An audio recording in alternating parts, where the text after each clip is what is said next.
Well, today is Friday, March 28th, 2025, and we welcome you to our Chapter 49 podcast. Chapter 49 represents most IRS employees in the state of Indiana. My name is Larry Lannan. I am a retiree and a volunteer in communications for Chapter 49, and we welcome back our chapter president for Chapter 49, Duncan Giles. Thanks, Larry. It's always good to be here. So we have more than we want to talk about today. In fact, we're recording this on a Friday morning, late, and I do mean late on Thursday. A bombshell hit the whole federal sector. There's a new executive order that came out. I'm not sure the exact order is out, but we have the language and we have a memo from the White House and we have OPM documents that have come out. And the executive order, if it's not out by the time you hear or watch this, it probably is it should be out by the time you hear or watch this. This executive order is unprecedented. It basically is declaring on national security grounds the elimination of federal unions in a number of agencies, not all agencies. Treasury, IRS is listed as one of those agencies that would lose their union under this, but it doesn't include DHS. So, for instance, NTEU represents the people that work at Customs and Border Protection. NTEU would still be representing them under this executive order, under national security grounds. So this is a very strange sort of thing to happen. Duncan, I've been around for a long time. I've seen Richard Nixon go after federal unions. I've seen the Civil Service Reform Act passed under President Carter. Ronald Reagan was not friendly to unions, but he never did anything like this. We had other presidents. George W. Bush was not particularly kind to us, but he never called for the elimination of federal unions against a huge swath of federal agencies. So we're seeing something totally unprecedented here. And I want you to talk more about this, but our national union, if you saw the message we put on our Facebook page, it was sent out to members by Dorian Greenwald, our national president, is that NTEU is going to use all of our legal staff, and we have a terrific legal staff to challenge what we believe is a clearly illegal executive order. It does not match not just the court-interpreted law, the Civil Service Retirement Act, but the letter of the law, the actual language in the Civil Service Reform Act under Title V of the U.S. Code. So we've got a big challenge like I have never seen in my civil service career. Perhaps, we haven't seen in over 100 years of the American civil service. So Duncan, tell us more. Tell us what is likely happening at the NTEU National Office in Washington right now. Well, first off, I wish we could say this was unexpected, but it wasn't. We knew that sooner or later, and probably sooner, that this administration would be coming after federal unions. And by golly, with this executive order, they did. Now, the thing that I want everybody to keep in mind, and, there are I've talked to a few people this morning already who've seen or heard about it, and they're very concerned, and they're thinking that NTEU is going to be going away tomorrow. Not happening. This is going to be another court fight. And in the meantime, we're still going to be here. And guess what? After the court fight, we're still going to be here. An executive order does not become law. In this case, it's going to take an act of Congress. Congress is going to have to pass these executive orders to have them enforced. And clearly, I don't believe, A, they would go that far because they're extremely draconian.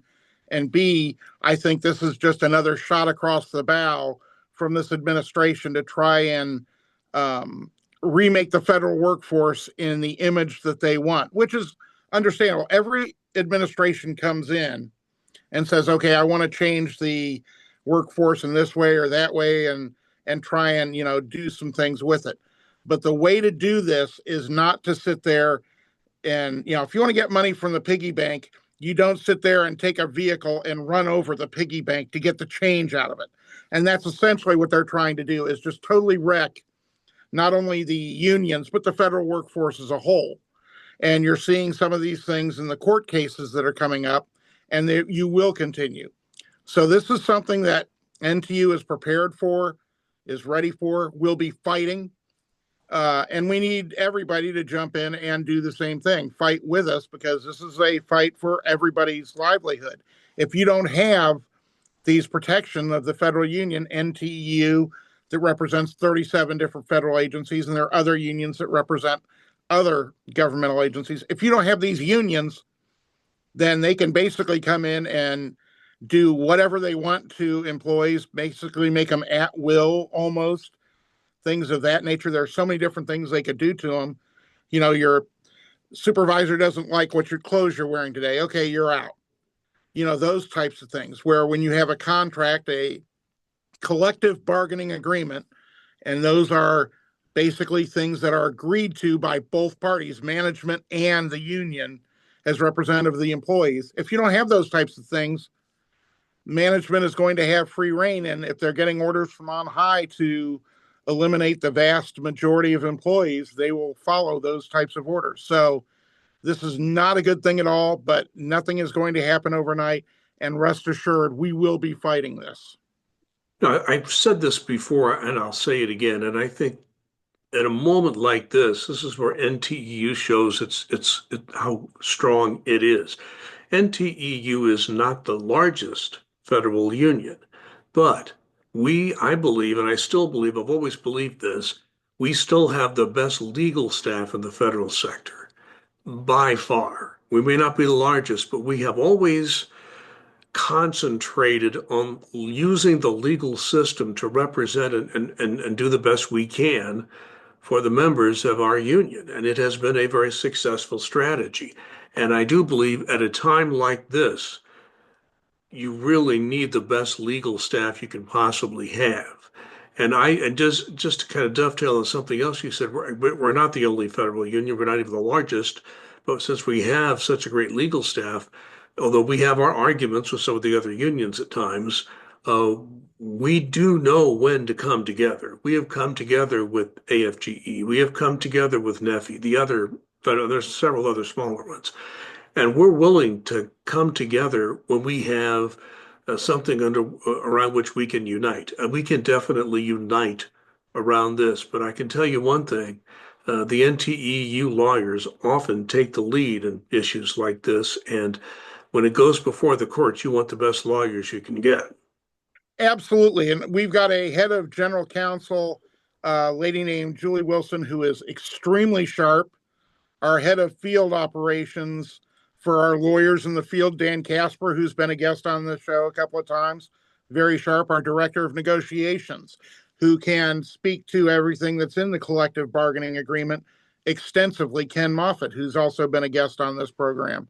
Um, you know, when you've got them as heads and then a great staff below each of them, we've got an awful lot of great legal minds that are going to be able to combat this type of thing. So they've picked this fight, and you know, if that's what they want, we are more than happy to go in front of, you know, whatever courts we need to do to protect the rights of not only the union but federal employees and the civil service as a whole. And that's where we're looking at right now. Is this is an attack on the United States civil service at its most basic level. You know, And it's it. I'm sorry, we go need to ahead. protect. We need to protect that. Well, I posted a story from NBC News the other day on our Facebook page that struck me a great deal because this comes not from the Federal Employee Press or news organizations, it comes from the general news organization, NBC News. And it quotes people in Congress from both parties who are saying, what we are going through now with the federal civil service not only is a problem now, it's going to be a very big problem in the future. Because, Duncan, you and I have talked about this before, and you already touched on this. You know, there's this idea that you cannot fire a federal employee. You and I know that's not true. People get fired all the time for a good reason. You know, if they can't perform or they have a conduct issue, they can be fired. We can represent them, put their best case forward, but that doesn't mean everybody is going to get off the hook. So all we have is a fair chance to not be fired for a stupid reason, like you said, because people don't like the shirt you wore today. I mean, we've all worked at places where that sort of thing. I mean, I worked at the broadcasting business. Holy cow. People got fired like you had to show up in your shift to make sure somebody else wasn't working it before, somebody forgot to tell you you were fired. But you just have a chance to at least perform and have a reasonable expectation that if you perform well and you keep your conduct clean, you're going to have a job. And, if you no longer have that sales pitch to make to young people going into the workforce, that's a problem, not just now, but it's going to be a problem in the future recruiting future employees. You and I, Duncan, have talked about accountants who will come to IRS because they don't want to work 80, 90 hours during tax season every week. I mean, they work hard, they do their best, and they are very good at what they do, but they don't have to work 80, 90 hours a week during the tax filing season, for example. So I do think that there's a lot to fight for here. It's not just us and our interest, although that's there. The entire nation, the future of the country, and the ability to perform the various tasks that have to be done to run a country this size, that's what's at stake here, Duncan, don't you think?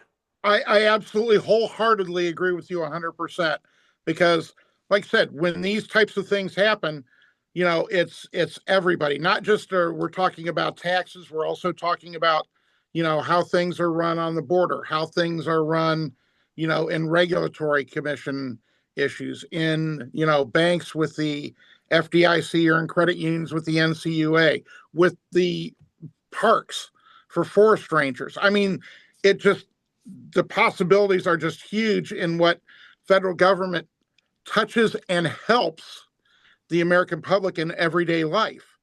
Do you want to eliminate the FDA? Well, that'd be great. So you're not talking about foods being inspected anymore. Do you really want that? Those types of things. So when you're talking about these types of issues that you're starting to wanting to, it's not going to be starting, wanting to dismantle the protections, i.e., unions that represent employees, it's leading down a road that has no good ending. And just to remind people, again, we're recording this roughly 10 a.m. Eastern Time on Friday, March 28th. We fully expect NTEU to be in court very quickly. We want to make sure we have our ducks in order before we do that. So our Facebook page, we'll talk more about it later. Our Facebook page is out there, and you can like or follow that. But we try to keep you up to date there. And on this podcast, which we do once a week, we'll do an emergency podcast. Hopefully, we won't have to have one of those.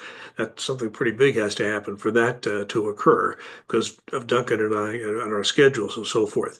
But I think we need to realize that NTEU is not going to waste any time in this case. We'll be in court very quickly. What do we look for in the coming days? Yeah, we're going to be going in court basically saying this is illegal. We want to stop that in its tracks, get a restraining order against that, I would imagine. Again, I'm not privy to these types of discussions, but that's what I would imagine. But I think that they're going to be going for it. But I think in the meantime, they're going to try and do whatever they can. I think that at some point, I don't know in the near or far future if they're going to say, okay, we don't want you distributing things like this podcast over, to government email addresses. So folks will have to go to YouTube to get it or SoundCloud or whatever they listen to for podcasts to find it, or, go to subscribe to our Facebook page. I think that they're going to be trying everything that they can to hinder us in representing and telling employees what's going on. We saw a thing from a executive who heads a division. I'm going to be nice and not name the division, that basically said, if you don't hear it from us, don't believe it. If you hear it on the news or something of that nature, it's not really happening.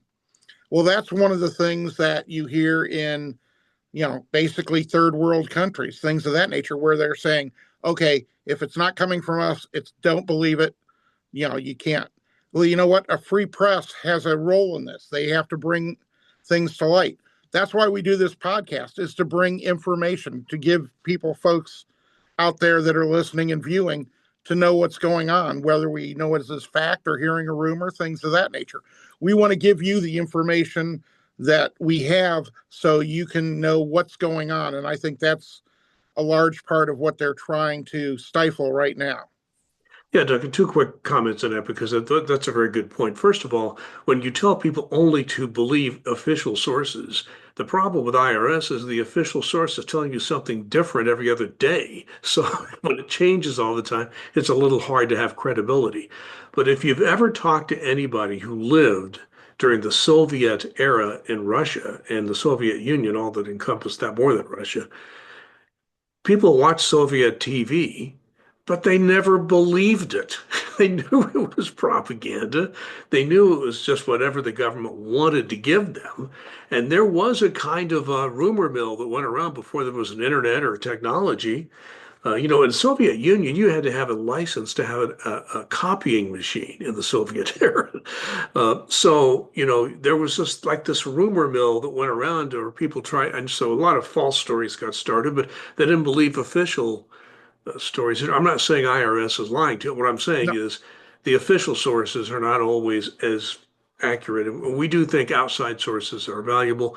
And just to kind of piggyback what Duncan just said, this podcast, our YouTube channel that Duncan has, the audio channel which I have, I store it on SoundCloud, but it's on all kinds of platforms. You can get it on Spotify and iTunes and a whole long list of where you can get our audio podcasts. SoundCloud just happens to be where I store it, and I send that link out because it takes a while for those other sources to get linked up, so it gets it to you faster. But we are all outside the IRS system. So this communication system Duncan and I have, our Facebook page, this podcast, they can complain about it, but they can't stop us. So they can't because we're not using the IRS system. We may send the link around an IRS system. They can stop that. But we always put the link up on our Facebook page, and Duncan has ways to communicate with you outside the IRS system if you choose to do that. So that's what I'll have to say about that. Stay tuned. We're going to keep you updated on this. We'll have a lot more to say next week. We've invited some people from the National Union to come on. They're very busy, obviously, yeah, a little busy right but now. and a little busy. So, but we've invited them. I'd really like for them to kind of flesh out what's going on there. And and they've been very kind to the past people, including Doreen Greenwald and people working for her being on this podcast. So we'll keep that invitation open, and they'll be on the podcast as well to kind of give you the updates from the source. Well, let's move on to another issue that's very, very big, and it's where NTEU is working very hard on representation, whether the White House likes it or not. That's return to office. Again, we do not believe that IRS, the White House, the administration, OPM, that they are following our contract, which was lawfully agreed to. And so now people are being required to return to the office in violation of our contract. We believe that's a violation of law. We are pursuing this. We'll continue to pursue this. Unfortunately, it's not a quick process. We've talked about this before. So, Duncan, kind of give us an update on this return to office, what NTE was doing as quickly as we can do it, knowing this is a hardship on an awful lot of employees. Yeah. And, I hear from a ton of employees on this. Our VP and Chief Steward, Gail Groves, hears from a ton of people on this. And my brethren across the country, I know, are getting hit with this. And it's like, we understand they're in the wrong for doing this. They're in the wrong for ordering this. They are not following the agreement. Well, then why do we have an agreement? We have an agreement so it can be followed. Well, what are you doing about it? Well, if you're getting the stuff from NTU National, if you're watching or listening to this podcast, you know that we are doing every legal step that we can. We file a national grievance on this. Then if they turn it down, then we go to Merit System Protection Board. We don't get that type of protection. We go to the courts to enforce our contractual rights. Now, the bad part about this is, in the meantime, we have to comply. I hear people saying, well, I just don't want to show up. I don't want to deal with this. I'm not going to show up. You don't want to do that. We always advise, and this is from the top on down of our union, to comply and grieve. And that's exactly what we're doing. Is it going to be a short-term thing? No. I think it's going to be anywhere from 6 months to a year before this gets resolved. And I hate to tell people it's going to be that long, but I believe it is because the administration is going to be fighting this every step of the way. I have no idea why they're so hot on return to office because it was proven, as we've talked about before, study after study have shown people are more productive when they're teleworking. You have, people getting more done. People are using less sick leave. People are using less FMLA. Um, less reasonable accommodations. You have all of these factors coming into it, but yet they still say, okay, we want everybody to return to the office. So we are fighting this tooth and nail. One of the other things that I've heard is either there's not enough space in an office, which is happening all across the country, or they didn't put me in the right seat because somebody with a later enter on duty date has a better seat than I do. NTEU again is fighting this part as well. This was done at a national level. None of this was done at a local level. There were plans, I can tell you, for the state of Indiana, there were plans on how to do every POD and do it by EOD and, do it as best we can. Those were tossed out because this was being done at a national level. And as soon as we can, right now, IRS has said we're not moving anybody, we're not switching anybody around, we're not moving people from, POD to PODs that may be closer to them. We are fighting this and wanting to get this done as soon as possible so we can get people in the right post of duty, in the right seats, to make sure that they're in a post of duty that has enough seats and to have, the proper cubicles that the standards call for. So NTEU is fighting this on several levels, on every level. But again, it's not a quick process. The last thing I want to mention on this is people say, well, the union is weak. Why can't we strike? As a federal union, you cannot strike.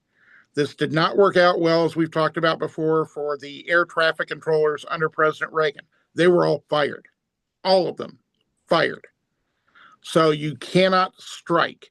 We are doing everything legally we can. That's why we want everybody that can be to be a member, because we're fighting for you. We're fighting for everybody. And everybody that's a federal employee needs to be a part of this because it impacts everyone. Yeah, that's a great summation, Duncan. And you and I talked about this extensively in the last podcast as another very good explanation of what we're dealing with. When our contract is violated, we go in and we use every legal process we have, which sadly is not a quick process, but we're doing everything we can. You have to comply in the meantime. We don't like that either. And no, don't even talk about a strike. It's illegal. It did not work out well for other people. The PATCO union that represented the traffic controllers in the early 80s paid a huge price for that. Let's talk about probationary employees because court decisions have gone in favor of the employees are coming back in certain waves. I just saw a quote from just before we started recording this from one of the judges that ordered probationary employees back to work, saying he had no idea how complicated this whole thing was going to be. But he wanted these people back as soon as possible. And I do think now that decision has been made by the management and the agencies in the White House that they're going to have to comply with these court decisions, it's going to be done, but it's going to unfortunately take some time to get the people back to work. People will be paid while you're waiting, but the waves will have to come in waves because you can't bring everybody in at once. It just cannot be uh, technically done and to cross all the T's and dot all the I's and get everybody back to work. So, Duncan, where are we at on the probationary employee return? Yeah, this is what I've heard. Now, I can't tell you this is gospel. We haven't seen official word on this, but I've gotten this from a couple of different sources, and this is what I think is going to be happening. They are going to be bringing the probationary employees back that were let go in waves. And when we talk about in waves, why don't they just bring everybody back all at once? Well, the problem is once an employee leaves, the first thing that they have to do is to destroy your badge, your smart card, your smart ID. That has to be destroyed. You have to turn your computer in, things of that nature. So all of that has to be redone. Basically, you are onboarding people from the get-go again. and it takes some time to do this. So my understanding is that possibly as soon as Monday, they will be, if not Monday, then possibly the Monday after. They're going to be starting to return IRS employees, probationary employees, back to work, and get them onboarded so they can start working again, which is a great thing for those that want it. I've heard that figures anywhere from 15 to 20% of the furloughed employees may not be coming back because either they've got other jobs or they just don't want to deal with this anymore. And that goes back to what you were talking about earlier about recruiting. Um, I totally, everybody's got to make their best decision for themselves. So I totally get that. So, but this is what I'm hearing. I think it's great news because we've certainly got the work out there for them, and we need everybody that we can get. And they were basically riffed illegally in my mind. It was not, due to performance. It was due to a riff. And speaking of RIFs, reduction in force, as we call them, RIFs, are going to be coming, unfortunately. The only question that we have now is will they be done according to the contracts of the statutes, or will they be done some other way? I mean, I'm hearing all kinds of stories. We don't even have an official word on this yet, do we? No. And then we go back to, well, if you don't hear it from us, it's not official. Well, when are we going to hear something official? What we do know, here are the facts so far, that OPM had required all government agencies to have their RIF plans into them, their general plans into them by the 13th, I believe it was, of March. So just a couple of weeks ago. Then by the middle of April, I think again around the 13th or 14th of April, they have to have finalized plans to OPM. So we know the RIFs are coming. The number of questions I get on are they going to do another DRP, the designated, the deferred resignation program? Are they going to be doing VERA, which is the early retirement? Are they going to be doing VISIP, which is the incentive payment to leave? I've heard rumors on, I believe they are going to be doing another VERA, which is basically if you have 50 and I believe it's 20 years, 50 and 20, or 25 years at any age, you can go out on your retirement that you've earned, or that they may be doing VISIP, which is incentive payments that have been are based on what you would get for severance, and it's different for everybody. And there's a formula that goes into this. And if you're over 40, there's also a different thing.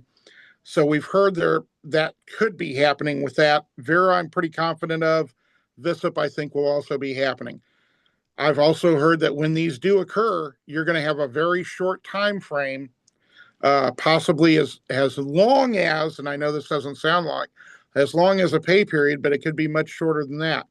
So everybody who's thinking about potentially saying, okay, I may be ready to retire now, I wasn't then, different things, have in your mind what you're looking to do. I hope everybody stays that wants to stay. That's the big thing. We need every single body we can get, but if there's, if you're looking at going, or you might have another job lined up, or you're looking for more stability at this point, I totally get that. Everybody's got to do what's best for them and their families. But we want to make sure that whatever options are out there, about, are aware of. How bad are the risks going to be? Larry, you alluded to it. Are they going to be following not just the contract, but the actual statutory law that's underlying of the contract? We have great concerns about that. And the RIF process, as we've talked about in previous podcasts, is extremely complicated and takes a long time when you're talking about things like bump and retreat rights and things of that nature. And we don't know how that's going to be done. So, right now all we know is for sure is they're coming. How big, how damaging, what they're going to offer to mitigate these, we don't know at this point. But as soon as we do, we'll get that information out to you. And Duncan, time for your final comment. My final comment today is I know this is rough. We come to work every day and we're feeling like we're beat up. I was thinking just this morning, I was like, you know, now I feel like, I know a little bit like what Rocky was like in a couple of those movies where he was just taking the body blows. It's body blow after body blow after body blow.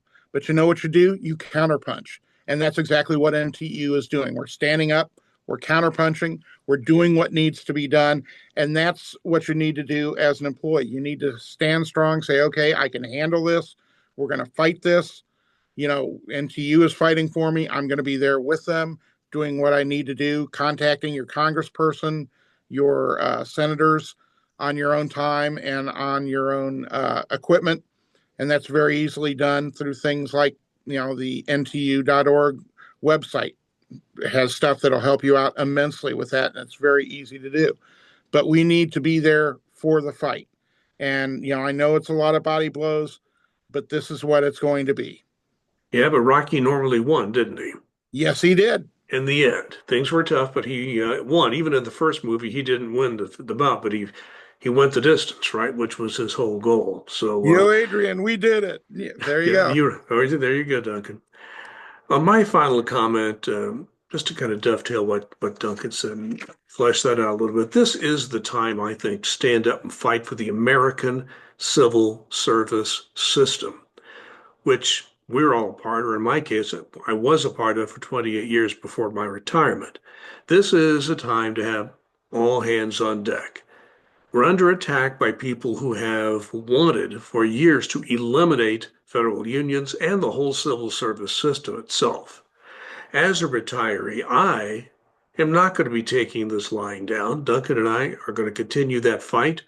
NTEU will continue that fight, and you should not give up on that fight either, just as Duncan said. So listen to this podcast, follow our Facebook page. Just go ahead and search under Facebook, under NTEU Chapter 49 Indiana. Follow or like our Facebook page.